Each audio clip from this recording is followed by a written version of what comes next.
sejahtera. Sekalung penghargaan kami hulurkan buat pimpinan majlis. Kombinasi kehakiman, intelektual berintegriti, div-div kehormat yang disanjungi. Seterusnya, hadirin hadirat yang dikasihi, dekat di hati. Salam Malaysia Madani.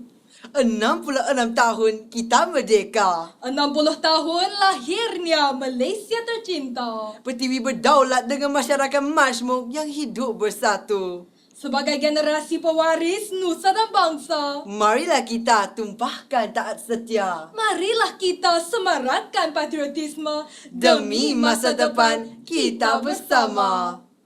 Bagi meneruskan wasilah perjuangan, kami tampilkan maudu pidato Rukun Negara Nadi Keampuhan Malaysia.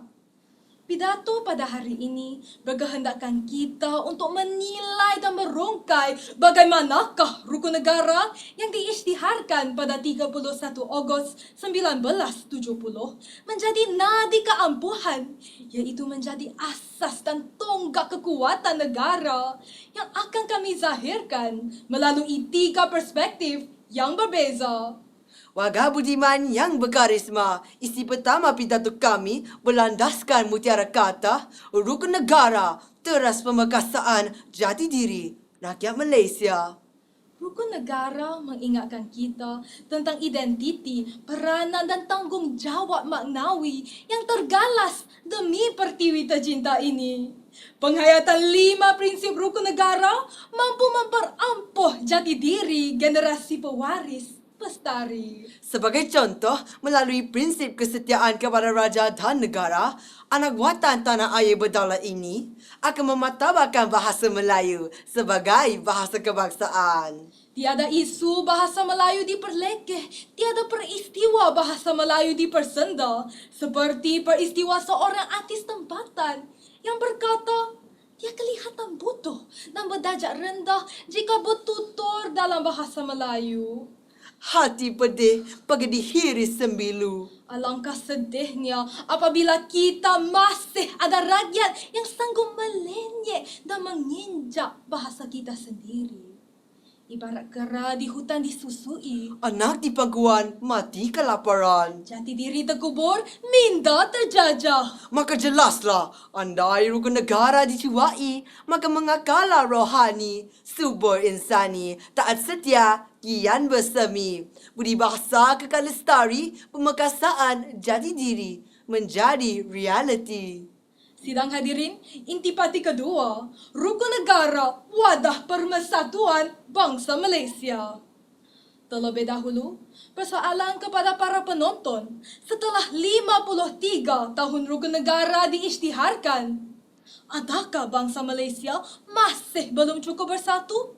Skor indikator daripada kajian persepsi masyarakat terhadap nilai perpaduan pada tahun 2021 menunjukkan bahawa perpaduan Malaysia kini berada pada tahap sederhana.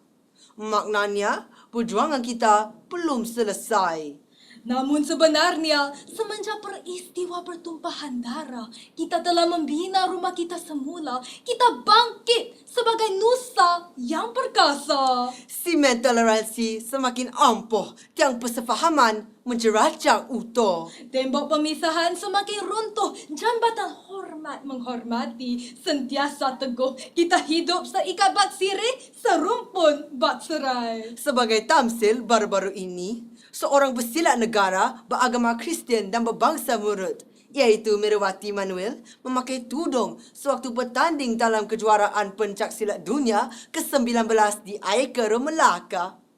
Alasan beliau menghormati warisan kaum Melayu, prinsip kesopanan dan kesusilaan jelas tersela. Bukan itu sahaja hadirinnya budiman, menurut Presiden Pertubuhan Ikram Malaysia, berkat daripada pemuafakatan teguh, kita berjaya mendebani pandemik COVID-19. Oleh itu, wahai rakyat Malaysia, marilah kita gemblengkan kekuatan, satukan jiwa, raikan perbezaan. Kerana keunikan kita, inilah yang menjadikan kita terus berjaya. Hadirin yang budiman, rukun negara, tonggak perealisasian generasi madani, isi kami yang ketiga.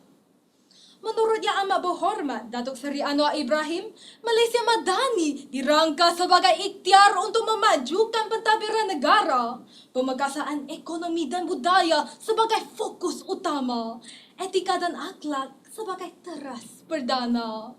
Yang menariknya, 6 nilai teras Malaysia Madani, iaitu Kemampanan, kesejahteraan, daya cipta, hormat, keyakinan, dan ihsan sebenarnya seiring dengan rukun negara yang digubal lebih 5 dekad yang lalu. kepercayaan kepada Tuhan mengingatkan kita tentang nilai murni sarwa jagat, memantapkan rohania, memperkukuh insannya.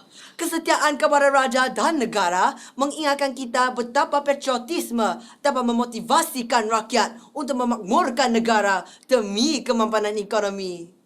Keluhuran perlembagaan dan kedaulatan undang-undang mengingatkan kita di mana bumi dipijak, di situ langit dijunjung.